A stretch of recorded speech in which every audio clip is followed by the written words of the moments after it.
If you tell anyone what happens in this house, your mother will choose me again, and you'll be the one who loses everything. 14-year-old Amara Lewis stood beneath the pharmacy lights after midnight, soaked by January rain, clutching a dead phone and refusing to move. Her mother, Rochelle, had finally found her, but Amara stepped backward when she saw her Korean stepfather waiting beside their silver sedan. "Please don't make me go home," Amara whispered, while a cashier watched Rochelle's face and quietly reached toward the telephone beneath his counter. Rochelle looked at her terrified daughter, then through the glass toward Donghyun, whose expression remained calm enough to make Amara doubt herself. Within minutes, Rochelle would make a choice that investigators later described as one of the clearest warnings she had deliberately ignored. Months afterward, detectives would return to this pharmacy, recover security footage, question the cashier, and compare everything against messages stored on Rochelle's phone. Those messages would eventually help explain why police arrived at the Lewis home carrying more than one set of handcuffs. But before anyone understood how deeply fear had entered that house, Amara still believed one honest conversation with her mother could save her. So how did a 14-year-old girl reach the point where a brightly lit pharmacy felt safer than sleeping beneath her mother's roof? Stay with Amara's story, because every warning that was dismissed will eventually become part of the evidence nobody can explain away. If stories about family, betrayal, survival, and hard-earned justice matter to you, subscribe and turn on notifications for the stories we share each week. And while you settle into this story, tell us in the comments what city, state, or country you are watching from today. To understand that rainy pharmacy night, we need to return 14 months earlier, when Rochelle Lewis first brought Dong Eun-seo home for dinner. Back then, Amara's house in Richmond still carried small reminders of the father she had lost 4 years earlier in a highway accident. Marcus Lewis had been 39 when another driver crossed the median during heavy rain and struck his car before paramedics could reach him. Amara remembered very little about the funeral speeches, but she remembered her mother gripping her hand so tightly that both their fingers hurt. For nearly a year afterward, Rochelle slept with Marcus's old sweatshirt beside her pillow and avoided the restaurants they once visited together. Amara learned grief differently, carrying her father through school projects, science, competitions, and quiet conversations nobody else could hear inside her bedroom. Marcus had taught her to love astronomy because he said the night sky proved darkness could still contain things worth searching for. He had also given her one rule that seemed unnecessarily serious when she was 10 and perfectly clear several years later. If something makes you feel unsafe, keep telling trustworthy adults until someone listens, even if the first person tells you everything is fine. After Marcus died, Rochelle became both provider and parent while working long shifts inside a regional medical equipment distribution company. She rarely complained about money, but Amara noticed every repair postponed, every restaurant avoided, and every envelope opened twice before bills were paid. Their small brick house was fully owned because Marcus's insurance settled the remaining mortgage shortly after his death, leaving Rochelle without monthly payments. That fact gave Rochelle security, but years later, it would also make the house attractive to someone seeking his own stability. Rochelle met Dong Eun-seo when his logistics company began servicing one of the distribution routes connected to her employer in Richmond. He was 42, originally from South Korea, and had lived in the United States for several years through employment arrangements. He dressed carefully, spoke softly, and seemed unusually attentive whenever Rochelle mentioned the exhaustion of raising a teenager without another adult nearby. At first, Dong-hyun never pushed himself into family matters, which made Rochelle trust him more than any grand romantic gesture could have. He brought coffee during difficult inventory weeks, and once replaced a flat tire after learning Rochelle had waited 3 hours for roadside assistance. When Rochelle finally mentioned him to Amara, she pretended the relationship meant less than the nervous smile already revealing everything. "He asked if he could take us both to dinner," Rochelle said, watching Amara more closely than she watched the vegetables she was chopping. Amara wanted her mother to be happy, so she agreed, before deciding whether she actually wanted another man sitting at their family table. Dong-hyun arrived wearing a charcoal coat and carrying an astronomy calendar after Rochelle mentioned Amara still loved watching meteor showers.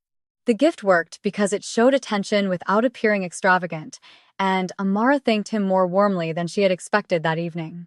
During dinner, Dong-hyun asked questions about school, listened carefully, and never attempted the artificial jokes adults often used around teenagers. He told Amara that learning English had embarrassed him for years, so he respected anyone willing to study subjects others considered difficult.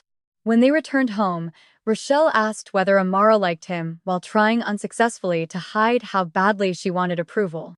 "He seems okay," Amara answered, and Rochelle smiled with a relief that made those three cautious words feel like a blessing. Over the next several months, Dong-hyun became useful before he became permanent, quietly solving problems Rochelle had learned to tolerate alone. He repaired a kitchen faucet, replaced warped porch boards, cleaned leaves from gutters, and fixed the garage door without asking for reimbursement. Rochelle repeatedly described those repairs as proof that Dong-hyun understood responsibility, something she had missed deeply since Marcus died years earlier. Amara appreciated the improvements while also feeling strange whenever another man touched objects her father once promised to repair around their home. Dong-hyun noticed that discomfort and told Amara he had no intention of competing with someone she had loved and lost. "Nobody replaces your father," he said gently. "I only hope someday you can believe there is room for another person here." That sentence stayed with Amara because later, whenever she questioned his cruelty, she remembered how carefully he had once spoken. 11 months after their first dinner, Rochelle announced their engagement while holding a modest diamond ring beneath the kitchen light. She asked Amara whether she was comfortable, although invitations were already being discussed, and Rochelle's answer was clearly written across her face. Amara looked toward Marcus's framed photograph, then told her mother she deserved another chance at happiness after everything they had survived. The wedding happened inside a small garden venue where Rochelle wore ivory and Amara stood beside her, wearing a pale lavender dress. Photographs showed Dong-hyun smiling between them with one hand resting lightly on Rochelle and the other carefully placed behind Amara's shoulder. 2 weeks later, Dong-hyun ended his apartment lease and moved everything he owned into the Lewis house with Rochelle and Amara. Rochelle presented the move as obvious because paying rent elsewhere made little sense once they had become husband and wife. Amara never considered that Dong-hyun had complained repeatedly about housing costs before meeting Rochelle, because those messages remained hidden from everyone.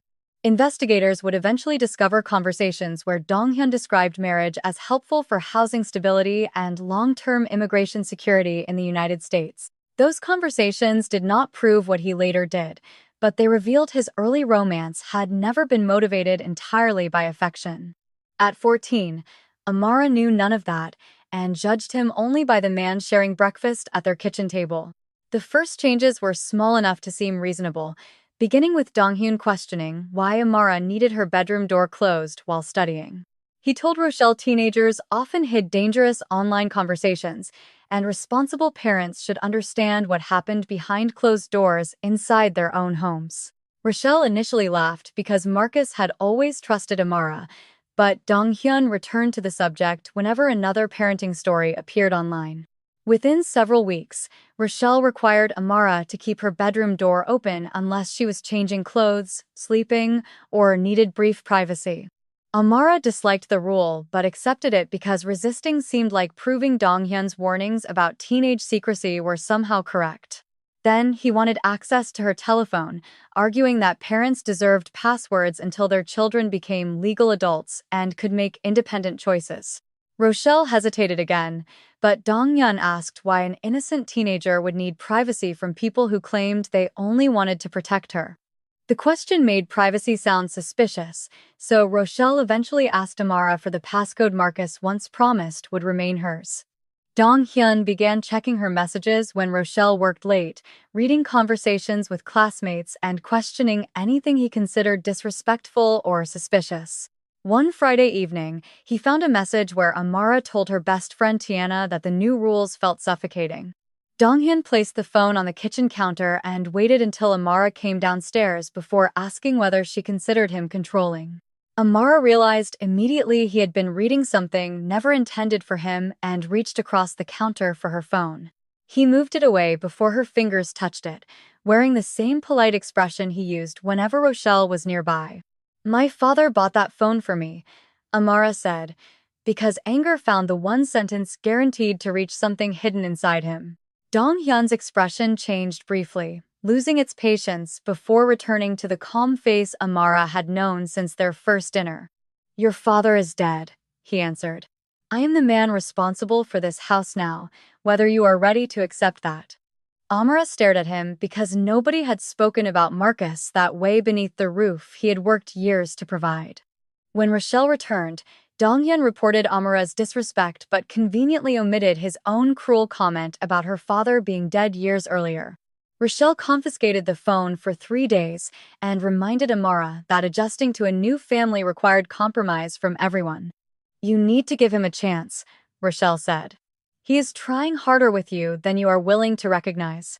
Amara apologized because apologies ended arguments faster, but something inside her stopped trusting the quiet man who fixed everything around their house. The first time Dong-hyun struck her began with a glass of orange juice left beside the sink one rushed morning before school. Amara was already carrying her backpack when he ordered her downstairs to rinse it instead of leaving chores for other people. She washed the glass, placed it inside the dishwasher, and muttered that the school bus was already turning onto their street. Dong-hyun ordered her to repeat herself, and Amara answered that she had only said she would miss the approaching school bus. The slap came quickly enough that she registered the sharp sound before understanding why her cheek suddenly burned beneath his hand. Her backpack slipped from one shoulder while Dong-hyun stood motionless, apparently deciding whether surprise or authority should appear on his face. "Do not disrespect me in my house," he said, although every payment connected to that house had once belonged to Marcus and Rochelle. Amara touched her cheek and looked toward the hallway, forgetting for 1 second that Rochelle had already left for work. Dong-hyun stepped closer, lowered his voice, and asked whether Amara really wanted her mother to become lonely and overwhelmed again. "She finally has someone helping her," he said. "Do not become the reason she loses that because you cannot control your attitude." The school bus passed while Amara stood frozen inside the kitchen, listening to its brakes squeal several houses away outside. Dong-hyun eventually drove her to school and told the attendance secretary that unexpected car trouble had delayed them that morning.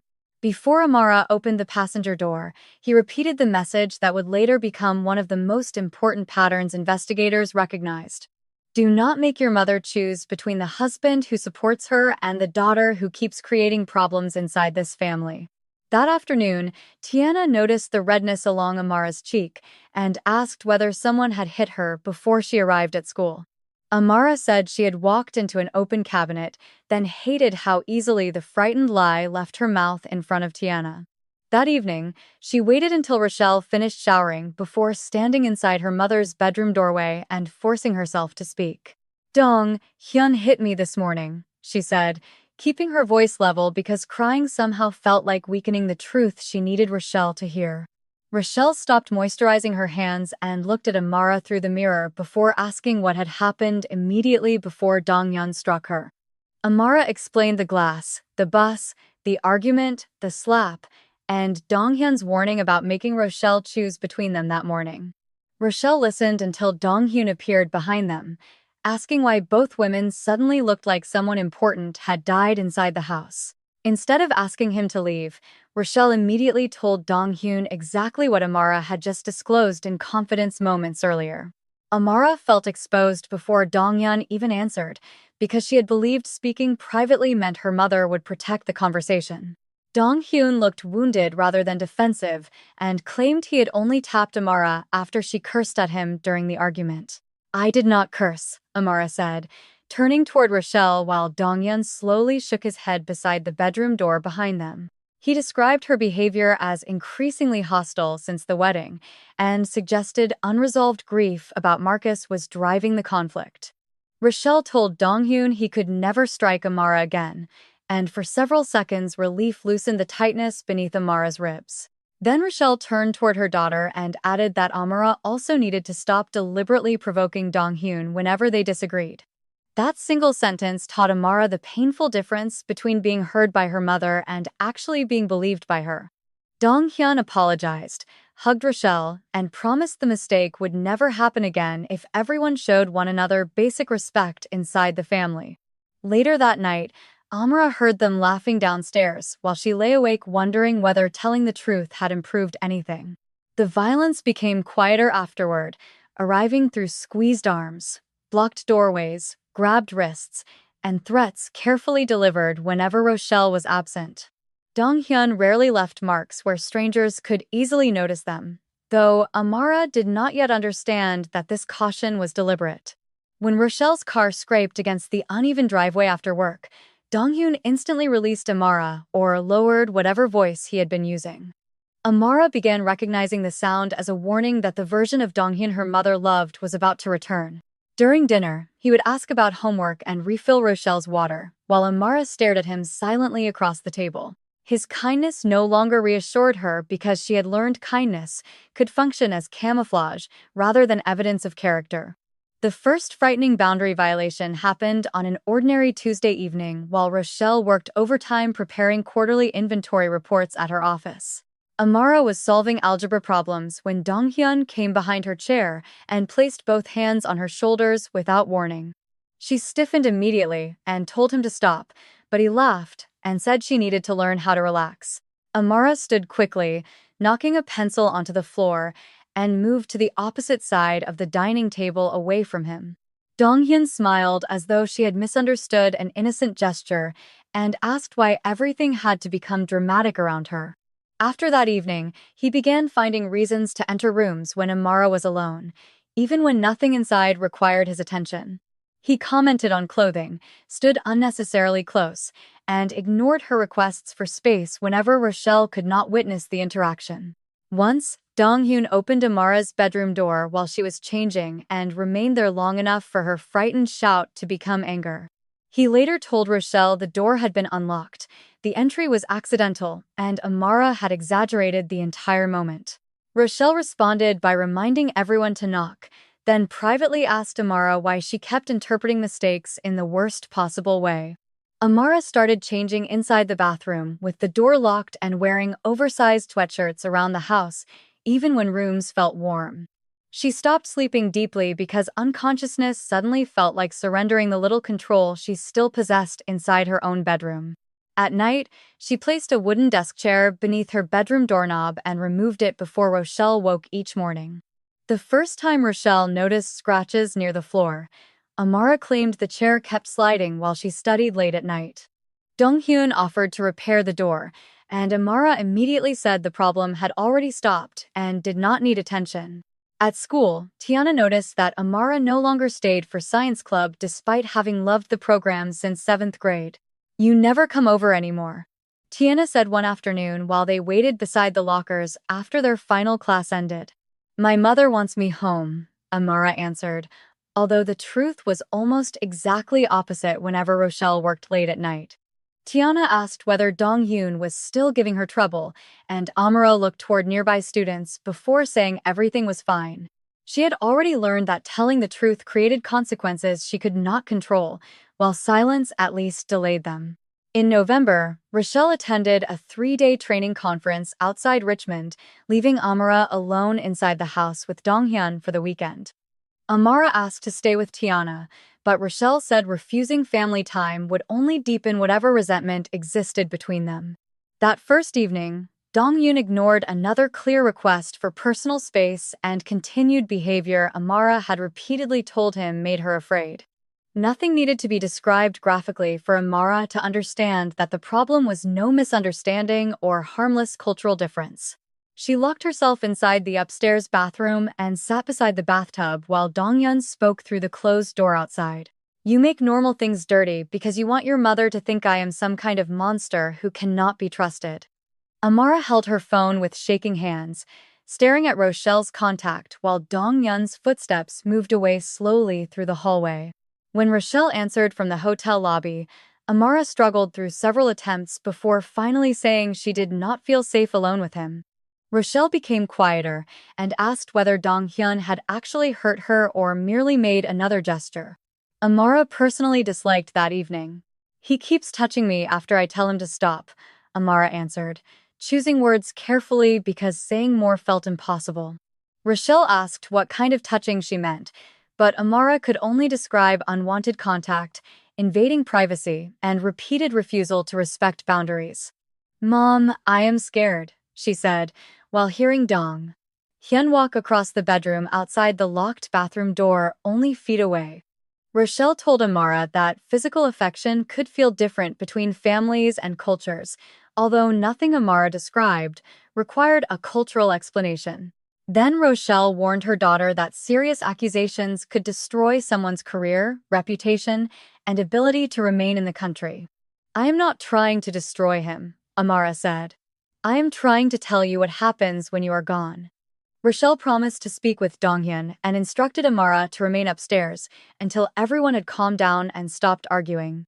20 minutes later, Amara heard Donghyun speaking to Rochelle on the telephone with the exhausted sadness of an accused innocent man. When Rochelle returned Sunday evening, she asked Amara to sit with both adults inside the living room for another family conversation. Dong-hyun apologized for making Amara uncomfortable and said cultural differences sometimes created misunderstandings about affection, privacy, and family closeness between people. Amara stared at Rochelle because the explanation sounded almost exactly like the one her mother had already offered during their call. "He knows I tell him to stop," Amara said. "That means it stops being a misunderstanding after the first time." Dong-hyun lowered his eyes and said he never intended anything inappropriate, making the word intended carry more importance than Amara's repeated refusal. Rochelle asked whether Amara understood what accusations involving a teenage girl could do to an immigrant man's entire future in America. "He could lose his job," Rochelle said. "He could lose everything he worked years to build here for himself and us." Amara looked directly at her mother and answered, "I could lose the place where I am supposed to feel safe." Rochelle told her not to speak dramatically, and Dong-hyun silently watched the conversation move exactly where he needed it to go. That night, Amara placed the wooden chair beneath her doorknob again and realized Rochelle had become part of the danger. The following morning, her mother packed lunch, reminded her about a science exam, and behaved as though the confrontation had resolved everything. Dong-hyun did not become more careful after Rochelle defended him. He became more certain that Amara's words carried no consequences. "You already told her," he said one evening when Rochelle worked late. "Now you know exactly who she believes when you complain." Amara backed away while Donghyun smiled without warmth and reminded her that another accusation would only make Rochelle angrier with her. From that point forward, he used Rochelle's disbelief as effectively as any locked door could have contained Amara inside the house. When Amara avoided him, he complained she was creating tension. When she resisted rules, he described her behavior as unstable.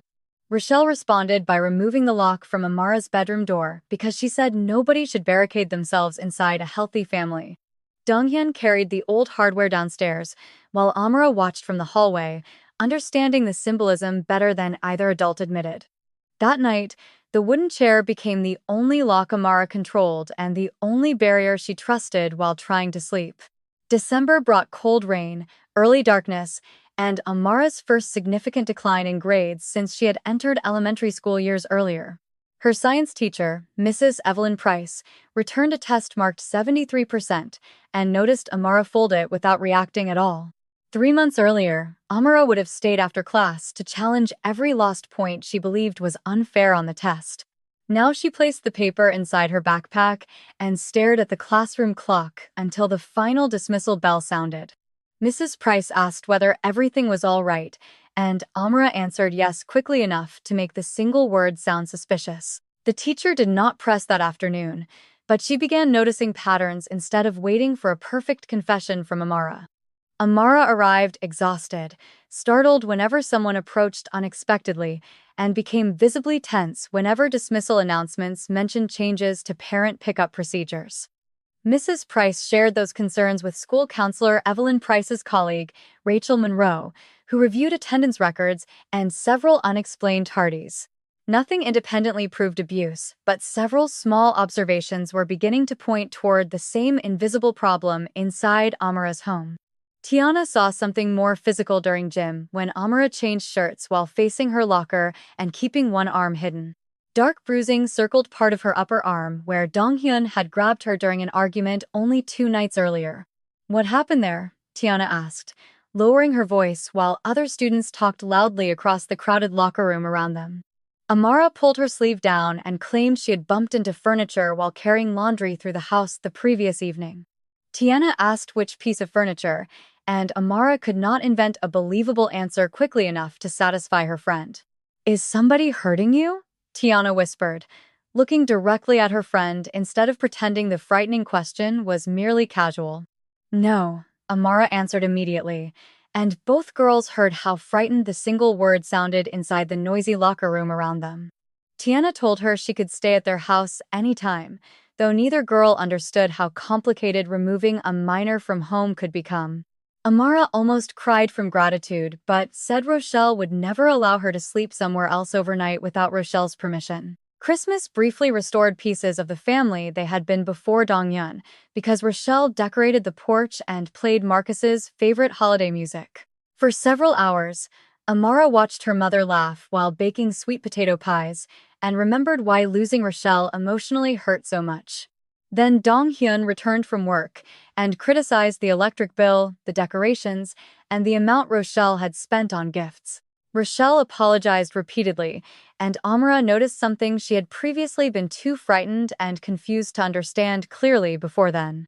Dong-hyun controlled her mother too, using silence, criticism, and withdrawal whenever Rochelle failed to predict exactly what pleased him inside the house. For one evening, Amara felt sympathy because perhaps Rochelle was also trapped inside a relationship she no longer fully understood. That sympathy became harder to hold 3 nights later when Dong-hyun discovered Amara had secretly changed her phone password without permission. He demanded the new code while Rochelle was upstairs preparing for bed, and Amara refused to surrender another private space. Dong-hyun grabbed her wrist when she reached for the device, twisting her arm sharply as she tried desperately pulling free. Amara struck the kitchen counter and cried out loudly enough for Rochelle to rush downstairs from her bedroom immediately from upstairs. Dong-hyun released her immediately and claimed Amara had attacked him while fighting over the phone inside the kitchen that night.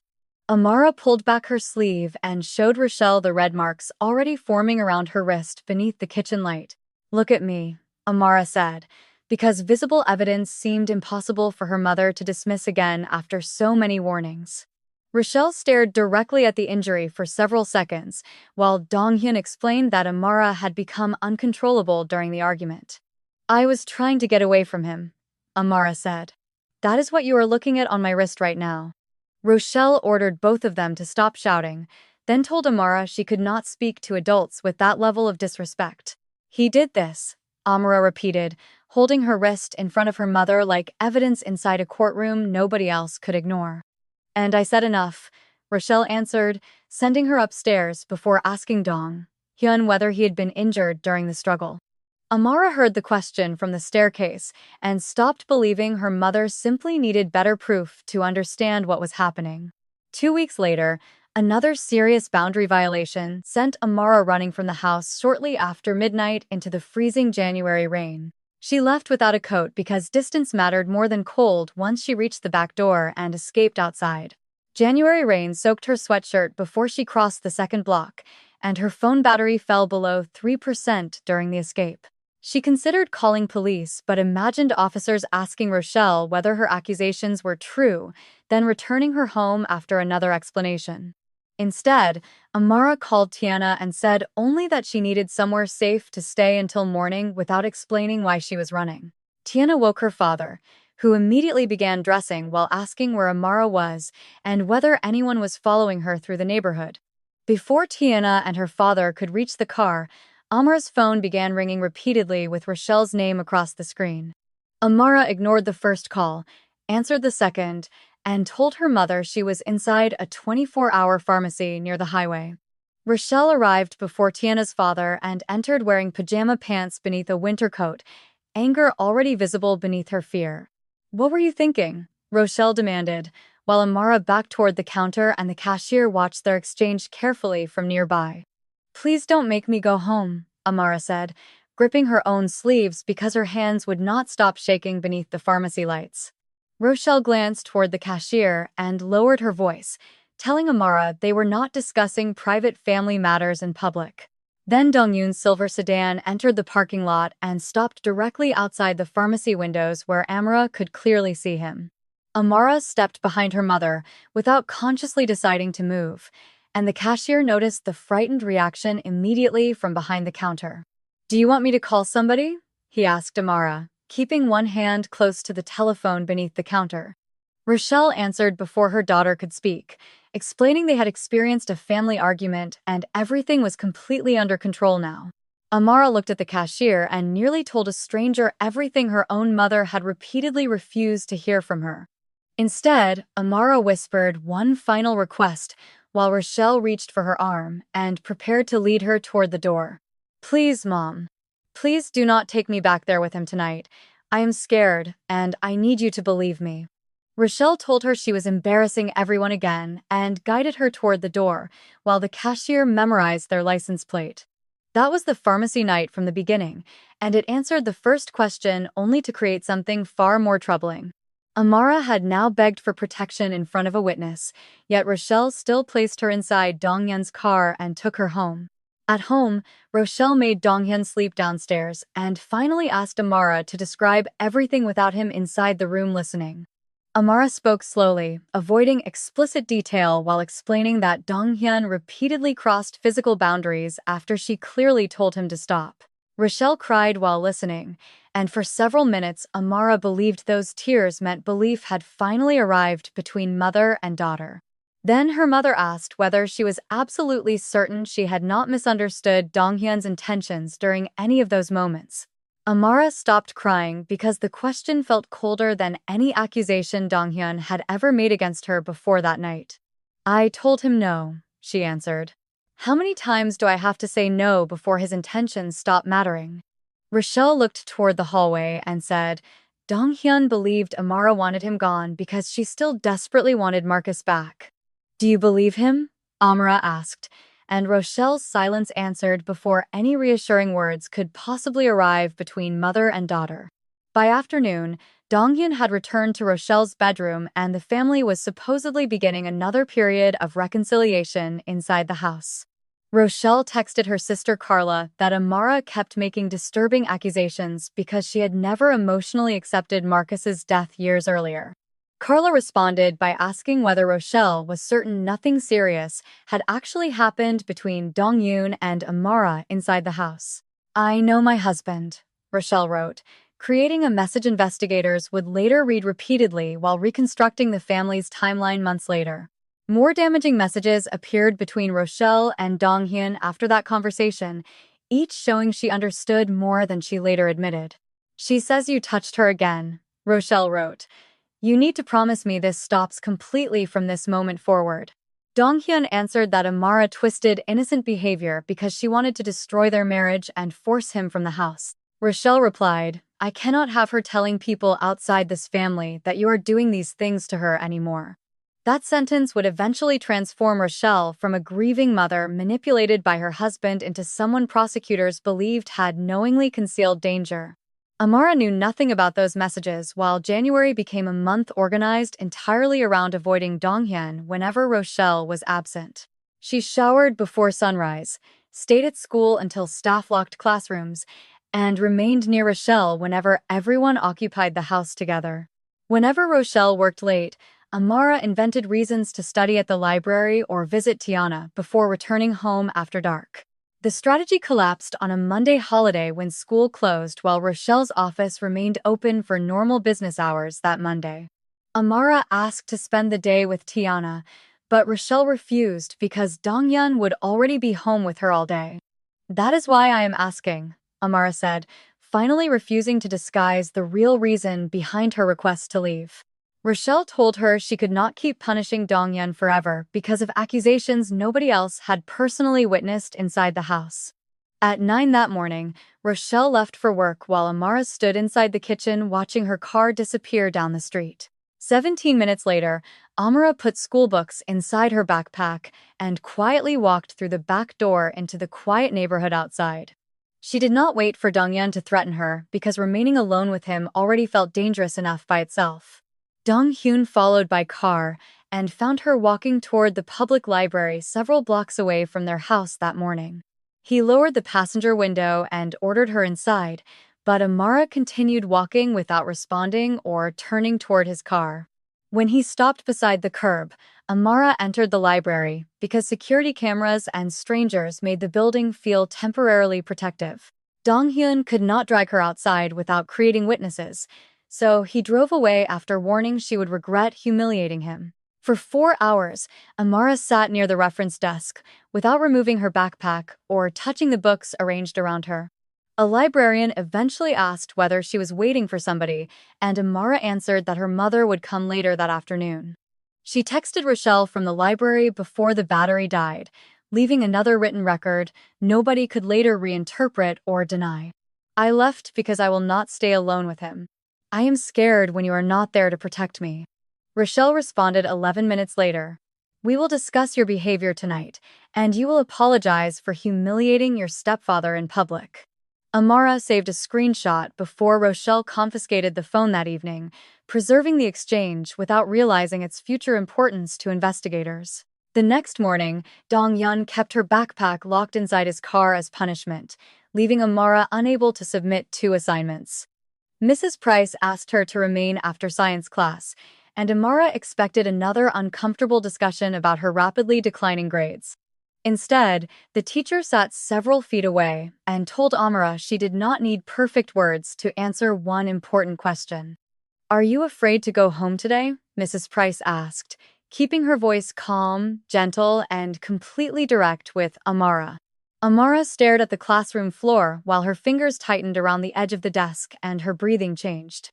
Amara nodded once, unable to speak, and Mrs. Price allowed several quiet seconds to pass without rushing her toward another answer.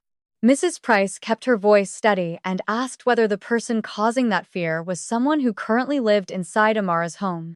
Amara nodded again and began crying before Mrs. Price asked anything more specific about what had happened inside the house. "My stepfather," she finally whispered, and those 2 words accomplished what months of private pleading with Rochelle never had before. Mrs. Price contacted school counselor Rachel Monroe, who immediately followed mandatory reporting procedures rather than attempting to investigate everything herself. For the first time, an adult responded to Amara's fear by asking how to protect her instead of how to protect Dong-hyun. A child protection investigator and specially trained officer arrived that afternoon while Amara remained safely inside the school counseling office. Amara repeatedly asked whether Rochelle would become angry, and Rachel kept returning calmly to the same reassuring answer each time. "Right now, the adults in this building are responsible for making sure you do not return somewhere you believe is dangerous." When Rochelle arrived demanding to collect her daughter, administrators met her without bringing Amara into the room or exposing her to confrontation. Rochelle described everything as teenage rebellion, unresolved grief, and conflict between a strict stepfather and an increasingly difficult child at home. Then the investigator asked how many times Amara had told Rochelle she felt unsafe around Dong-hyun before that afternoon at school. Rochelle's answer slowed because every truthful number created another uncomfortable question she could not easily explain to the investigator sitting opposite her. Amara did not return home that night. Instead, she slept inside an emergency youth placement far from Dong-hyun and Rochelle. The sheets smelled unfamiliar and hallway noises kept changing, yet Amara understood she would not be forced back home that night. Yet, when she reached toward the chair beside her desk, she realized nobody required her to barricade the bedroom door. That realization made the strange room feel safer than the house where her father's photograph still sat on the shelf. 2 days later, Amara completed a specialized forensic interview designed to reduce repeated questioning of children reporting serious abuse allegations. She described the timeline chronologically, beginning with privacy rules and ending with the library message that finally reached trusted adults at school. She explained the first slap, grabbed wrists, blocked doors, unwanted physical boundary violations, threats, and Rochelle's repeated refusal to remove her. The interviewer never forced graphic detail where none was necessary to establish the pattern Amara was carefully describing that day. Most importantly, Amara repeated the warning Dong-hyun had used whenever he wanted fear to sound like family loyalty and obedience. "Do not make your mother choose," she said, then looked down at her hands while remembering every time he had warned her. When the interviewer asked what happened after Amara finally forced that choice, she answered without hesitation and without looking up. "She chose him every time I asked her to protect me," Amara said, leaving no uncertainty about what Rochelle had done. Investigators began verifying every detail capable of independent confirmation instead of expecting Amara's testimony to carry the entire case alone. Mrs. Price documented the academic decline, anxiety around dismissal, exhaustion, and repeated behavioral changes observed before any formal report existed. Rachel provided attendance records showing tardiness and patterns corresponding with dates Amara later identified as serious household conflicts involving Dong-hyun. Tiana described bruises, disappearing friendships, abandoned science club meetings, and Amara's repeated refusal to discuss what happened inside her home. Tiana's father confirmed receiving the midnight call where Amara asked for somewhere safe without explaining everything she feared at home. Then investigators returned to the 24-hour pharmacy and located the cashier who had watched Rochelle take a terrified Amara home. He remembered the girl immediately because frightened teenagers occasionally entered his store, but few begged their mothers not to leave with them. Security footage showed Amara stepping behind Rochelle when Dong-hyun's sedan appeared, matching the cashier's description and Amara's earlier account exactly. The video proved no abuse, yet it independently proved Amara's fear had existed months before police entered the Lewis home. Investigators obtained records from an urgent care visit Rochelle had arranged after Amara's injured wrist several weeks earlier that winter season. The clinic paperwork listed an accidental fall against a kitchen counter, and detectives asked who had originally provided that explanation. Rochelle admitted she had, despite now acknowledging Amara had accused Dong-hyun of grabbing her during the exact same incident inside the kitchen. That answer shifted the investigation toward what Rochelle knew and what she had intentionally helped outsiders misunderstand about Amara's injuries. With proper legal authorization, investigators preserved relevant messages from Rochelle's telephone and Amara's recovered device for detailed review during the investigation. They found the library warning stating Amara refused to remain alone with Dong-hyun because she was genuinely frightened of him. They found Rochelle's response treating that fear as disobedience, requiring an apology rather than a reason to protect her daughter. They found conversations where Rochelle told Carla that Amara had repeatedly accused Dong-hyun of inappropriate physical behavior toward her at home.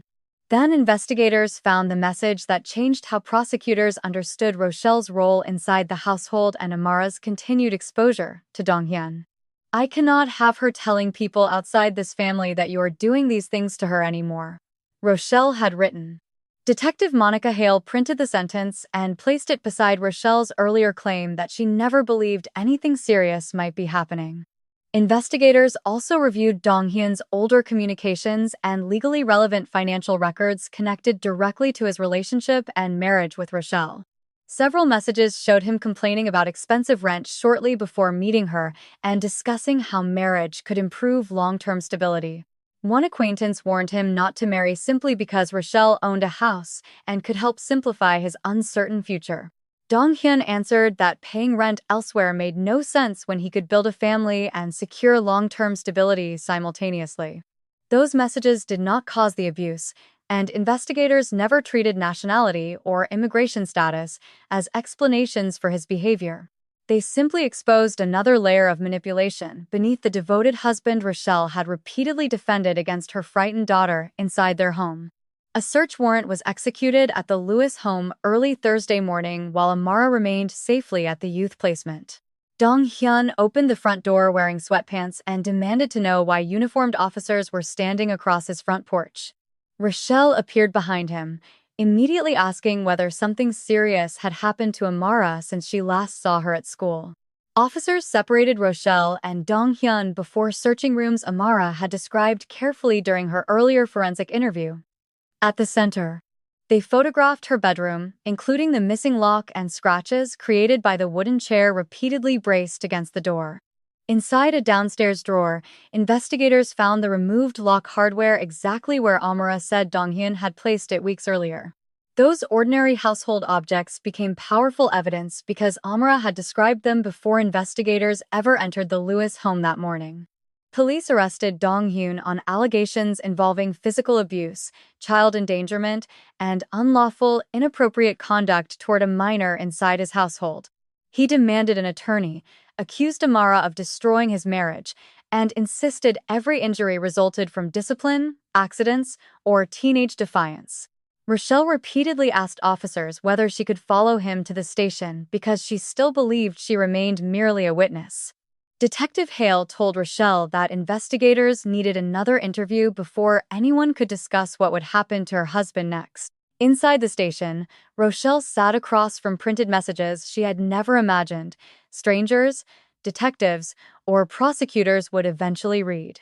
Detective Hale began with Amara's library text and asked whether Rochelle clearly remembered receiving that frightened message from her daughter. Rochelle said she remembered the message but believed Amara was angry, rebellious, and not genuinely frightened of Dong-hyun at home. The detective placed the pharmacy footage beside the text and asked whether Rochelle also considered that reaction ordinary, teenage anger. Rochelle began crying and said Dong-hyun had convinced her that Amara was deliberately trying to break apart their marriage and remove him.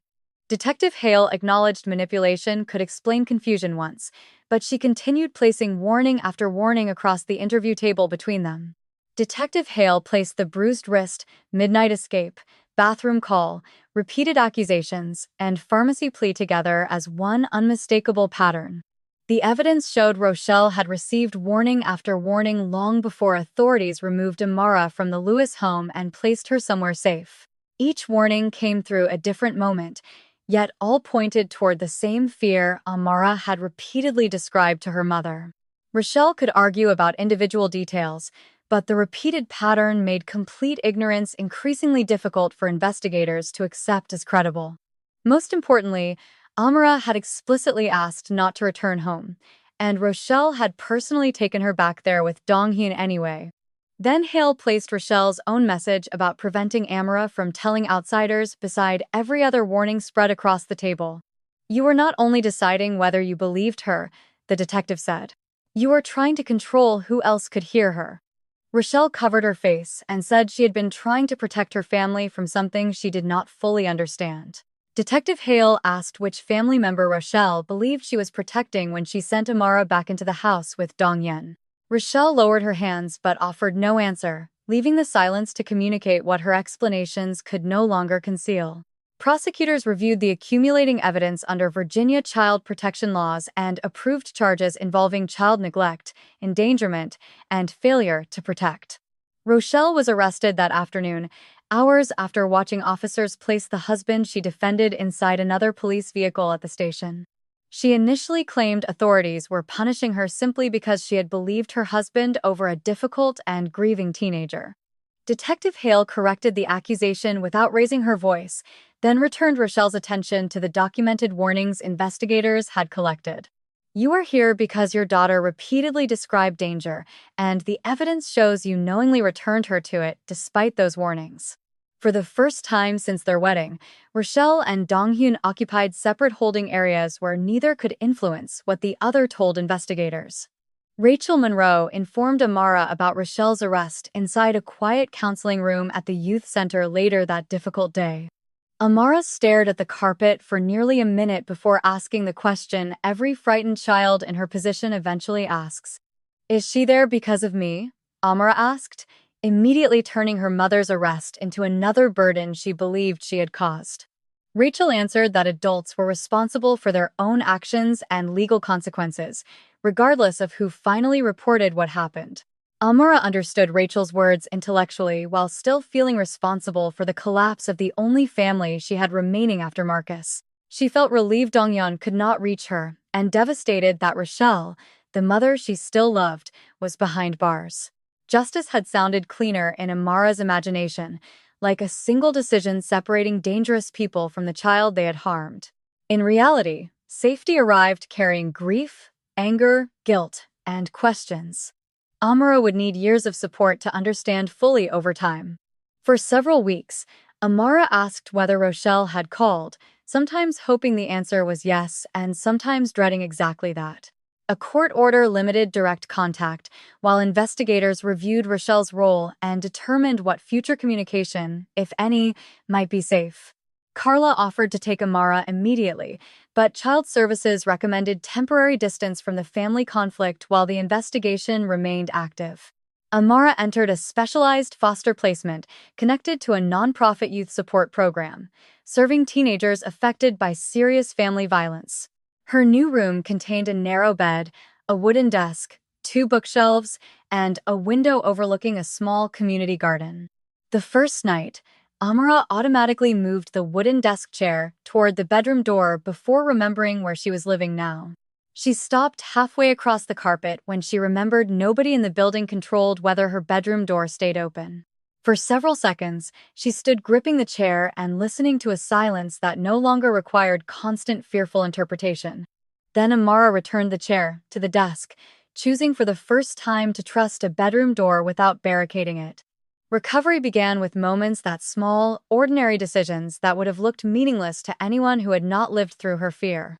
Amara started eating breakfast regularly because nobody monitored how quickly she finished or criticized where she left her glass afterward.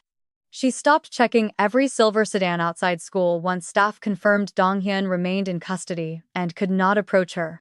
Her science grade climbed slowly from a low C toward the B range she once would have considered disappointing before everything changed. Mrs. Price never praised the improvement until Amara mentioned it first, careful not to turn academic performance into another burden. "You did this," the teacher said when Amara thanked her for asking the question that had finally changed everything for Amara. "You asked me if I was afraid," Amara replied. "Nobody had ever asked me that exact question before in my life." Mrs. Price told her that children should not need perfect legal language before adults recognize fear as important information worth investigating. That sentence helped Amara understand she had not failed simply because her earlier disclosures had been incomplete or difficult to explain. Tiana visited during approved weekends, bringing snacks, homework, and a friendship complicated by guilt that neither girl actually deserved to carry. "I should have told somebody after I saw your arm," Tiana admitted during their first visit at the youth placement. "I told you nothing happened," Amara answered, remembering how impossible honest words had felt inside the school locker room that day. Tiana nodded and admitted she still wished she had understood what that frightened denial had really meant at the time. They sat quietly before agreeing neither 14-year-old had been responsible for performing the protective job adults had repeatedly ignored around them. Donghyun remained in custody, while prosecutors built a case based on accumulated evidence rather than expecting a dramatic confession from him.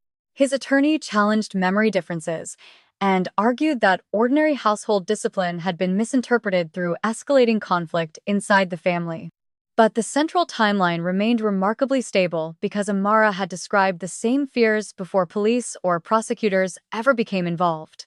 Independent witnesses confirmed Amara's behavior had changed months before investigators knew what she would eventually report about Donghyun at home. Digital records showed Rochelle knew significantly more than she first admitted and had repeatedly discussed Amara's accusations directly with Donghyun. The case did not depend upon a single perfect piece of evidence or one dramatic confession from either accused adult. It depended upon a frightened girl, a teacher's observations, a friend's memory, a cashier's concern, and messages adults never expected police to read. Several months later, Donghyun accepted a plea agreement after prosecutors indicated they were prepared to present the corroborating evidence at trial. He admitted responsibility for serious physical abuse and unlawful conduct involving a minor, while avoiding a longer contested proceeding requiring Amara's repeated testimony.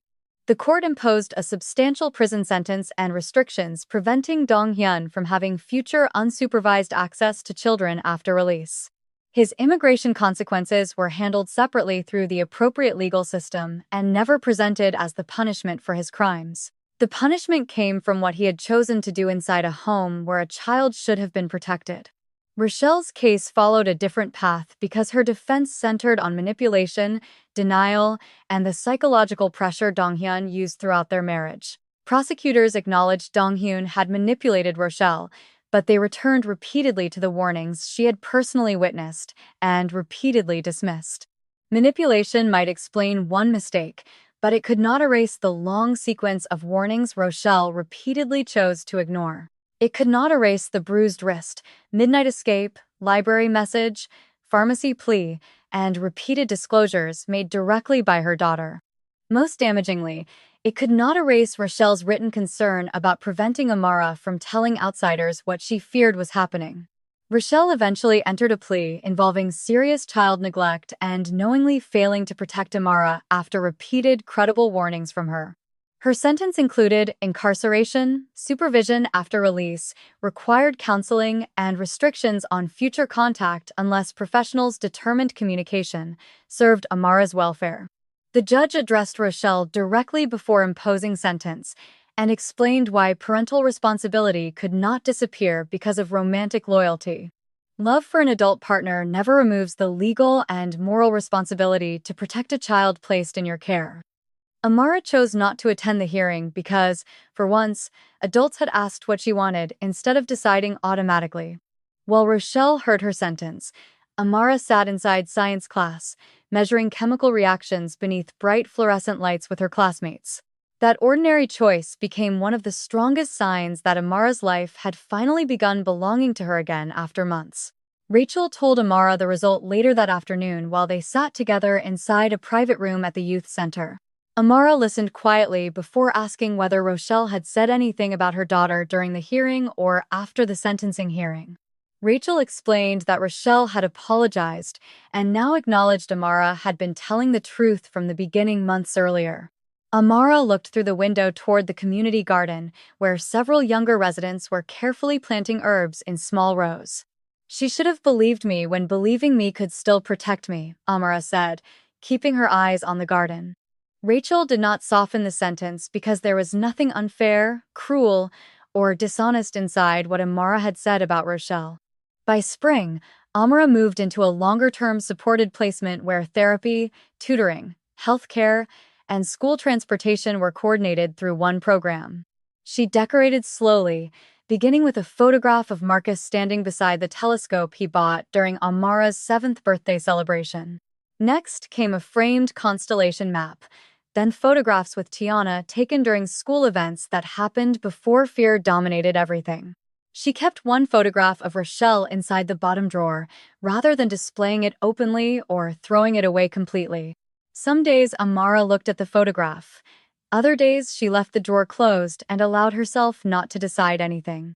Healing did not require forcing forgiveness before she understood her anger, grief, love, and disappointment toward Rochelle more clearly over time. Therapy taught Amara that missing her mother did not mean Rochelle's arrest had been wrong or somehow unfair to Rochelle. Love and betrayal could occupy the same memory without canceling each other or forcing Amara to choose only one feeling. On what would have been Marcus's 44th birthday, Amara visited his grave with Carla and a trusted youth advocate from the center. She carried the astronomy calendar Donghyun had given her during their first dinner together more than a year earlier with Rochelle. For months, she considered throwing it away because every printed star reminded her of Donghyun's carefully calculated early kindness toward her. Then she opened the worn pages and noticed her own handwritten notes filling margins that had nothing to do with him. Meteor dates, homework reminders, questions about planets, and small sketches belonged to Amara, not the man who purchased the calendar.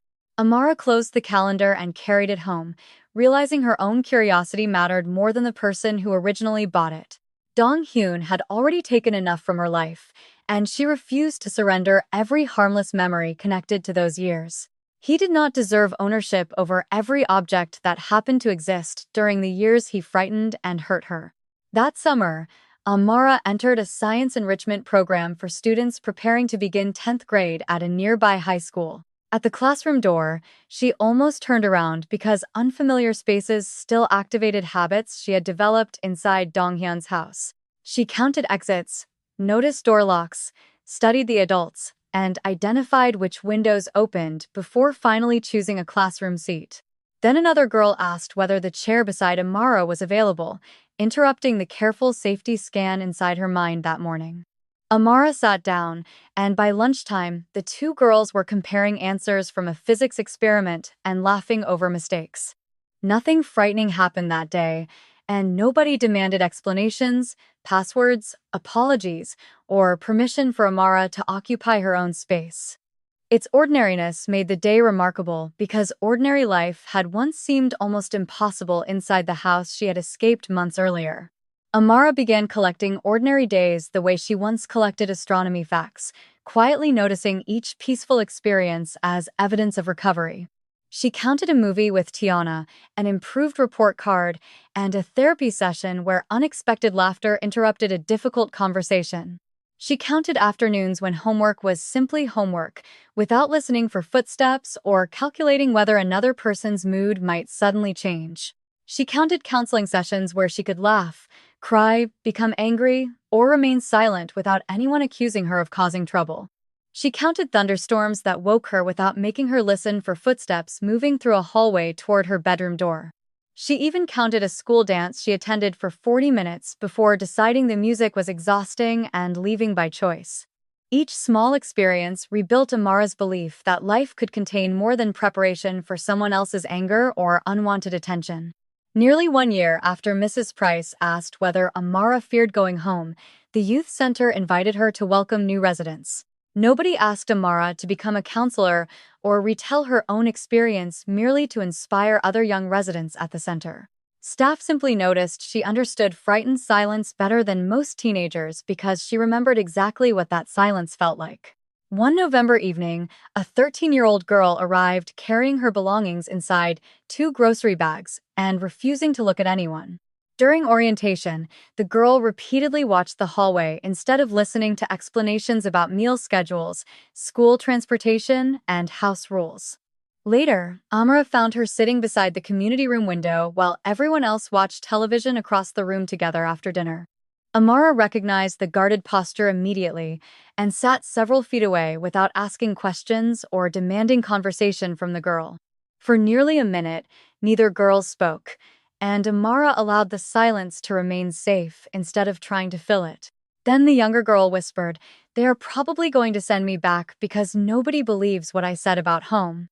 The sentence carried Amara through every locked bathroom, every dismissed warning, and every night she had spent behind the wooden chair.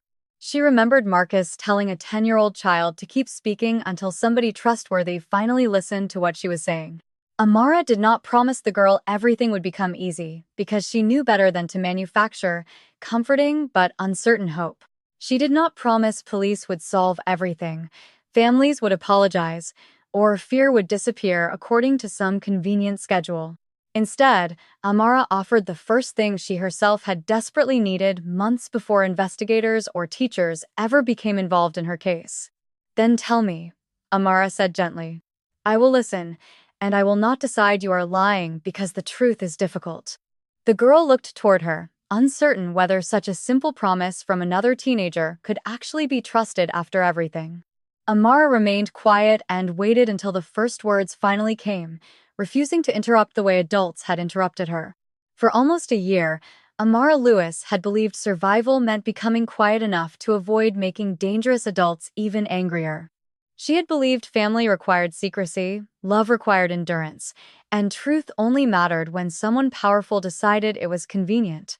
What Amara eventually learned was harder and more useful than every warning she had once been taught to endure silently.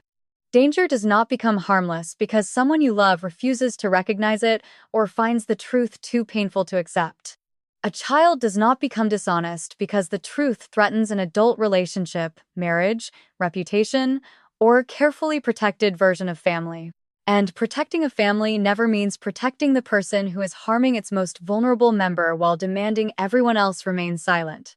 Dong Hyun lost the freedom he had used to terrorize someone smaller, younger, and more dependent on the adults around her. Rochelle lost the authority she repeatedly refused to use when her daughter begged again and again to be protected from Dong-hyun. Neither consequence erased what happened, because justice cannot return stolen months, erase fear, or automatically rebuild the trust adults had broken. But justice gave Amara something she had nearly forgotten she was allowed to expect from the adults and institutions around her. It gave her a bedroom door she controlled, without a removed lock, forced openness, or wooden chair wedged beneath the handle. It gave her school days that ended without dread, without calculating who would collect her or what mood might be waiting. It gave her adults who asked difficult questions and stayed long enough to hear uncomfortable answers without immediately punishing her.